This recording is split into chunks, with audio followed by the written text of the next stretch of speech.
নমস্কার। আজকে আমার রান্নার ব্লগের বিষয়বস্তু হলো মশলা পনির। নাম শুনলেই আপনারা ভাবছেন হয়তো এটা উত্তর ভারতের দেশ, বাংলার দেশ নয়, কিন্তু আসলে এর শিকড় অনেক গভীরে ইতিহাসের সঙ্গে জড়িয়ে আছে।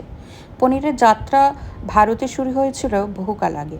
কথিত আছে প্রাচীন ভারতীয় আয়ুর্বেদ গ্রন্থেই দুধ জমিয়ে ছানা বানানোর উল্লেখ রয়েছে।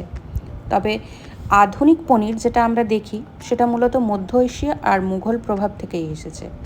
মুঘলরা যখন ভারতবর্ষে আসেন, তাদের রাজকীয় রান্নাঘরে পনির ছিল এক বিশেষ পদ। ধীরে ধীরে তা বাংলায় পৌঁছয়। বাংলার ঘরে ঘরে ছানা খাওয়ার রেওয়াজ আগেই ছিল, কিন্তু টক দই বা দুধের সঙ্গে মশলা মিশিয়ে গ্রেভি তৈরি করার অভ্যেসটা আসে উত্তর ভারত থেকে। সেই কারণেই আজ আমরা দেখি শাহি পনির, কড়াই পনির, বাটার পনির থেকে শুরু করে সাধারণ মশলা পনির, সব কিছুই মধ্যে উত্তর ভারতীয় আর মুঘলাই রান্নার ছোঁয়া রয়েছে। তবে বাংলার রান্নায় এই মশলা পনির একটু সহজ, কম মশলাদার, কিন্তু ভীষণ সুস্বাদু। গরম গরম মশলা পনির ভাত, লুচি, রুটি কিংবা পরোটার সঙ্গে পরিবেশন করলে পুরো খাবারটাই জমে যাবে।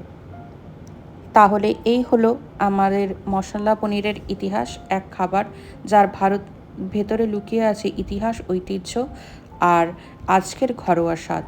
একবার বাড়িতে তৈরি করে দেখুন, তারপর বুঝবেন কেন পনির আজও আমাদের রান্নাঘরে প্রিয় নায়ক।